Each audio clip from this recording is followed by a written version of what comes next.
Chris here, CaribbeanPot.com. Welcome to my kitchen. Holiday season is quickly approaching, so I got together with some friends on YouTube here and we're doing what's called the Holiday Feast Club. My installment in this wonderful holiday feast is ginger beer. And I've got my ginger down there and I've got my limes.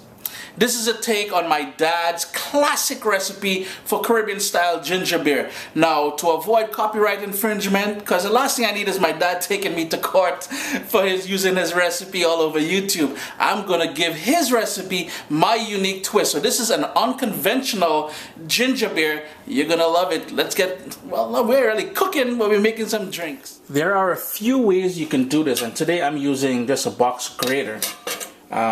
Traditionally, my dad would pound the ginger in a mortar and pestle to release all those beautiful flavors from the ginger, and he would normally peel the ginger. I'm not doing any of that today. You know what? I'm doing it my way, and I'm doing things a little bit different and a little bit easier for you. So just a box grater. If you want, you can use a food processor for this. Just put some liquid in there and you're good to go. And all you would do is grate that ginger, and you're using about 1 pound of ginger or so. Already start smelling that wicked scent of ginger. Boy, I love me some ginger, you know. So I'm gonna go ahead and grate that now. With that ginger grated, all we're gonna do is cut the limes, and all you want to do is squeeze them in here and get all that lovely lime juice in here. And the other thing we're gonna be adding is about 5 cloves.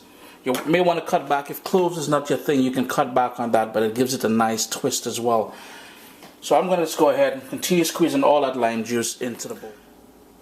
After squeezing the limes into the grated ginger, I put the used sort of skin in there as well. And here's where we're going to go in with some hot water, because we want this to sort of steep in that hot water to really release the flavors.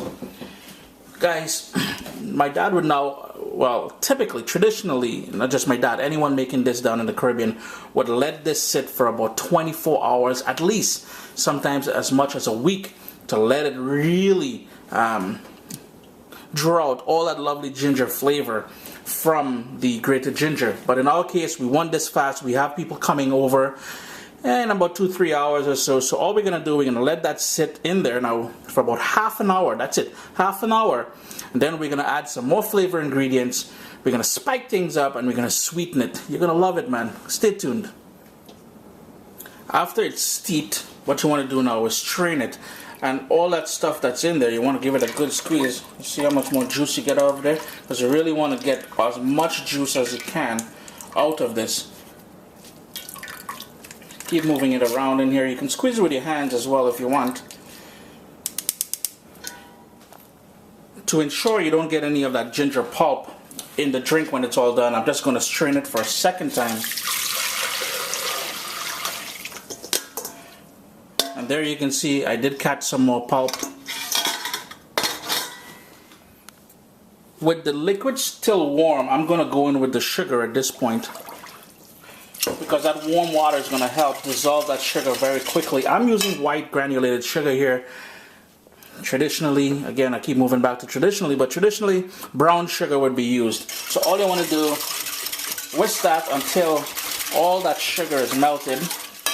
And here I have some Angostura bitters as well as some mixed essence. Go into any Caribbean grocery store and you would find mixed essence. If you can't get mixed essence, let me just rinse that out a little bit. You can certainly use some vanilla extract.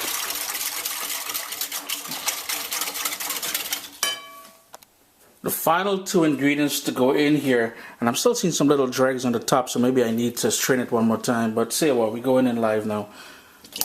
Some soda water, so you're going to give it that nice bubbly kick.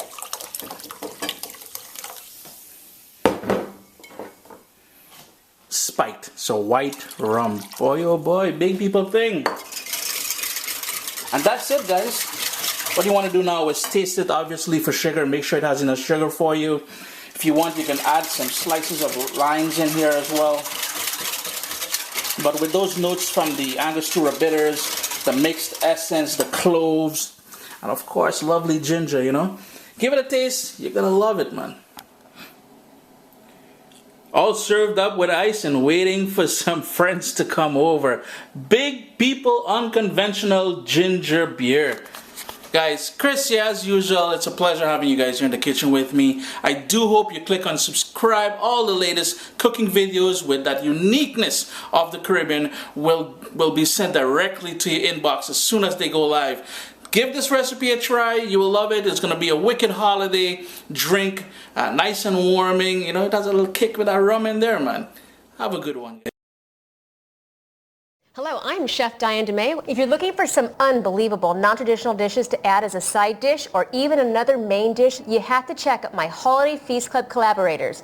I'm going to brine a turkey in a very Asian-specific brine. Rosie over at iHeart Recipes made some sweet and savory waffle batter fried chicken. Noreen from Noreen's Kitchen brought us some German flair with homemade spatzel with parsley butter. And Denise at Didi Med, she made some aromatic Mediterranean rice with some toasted nuts on top. This is super yummy. And to wash it all down, guess what? April from Cook with April whipped up some fall-inspired pumpkin cider, and Chris from Caribbean Pot made some spicy ginger beer. Now we are talking. All these recipes are at a playlist that you can get to by clicking on this link right here.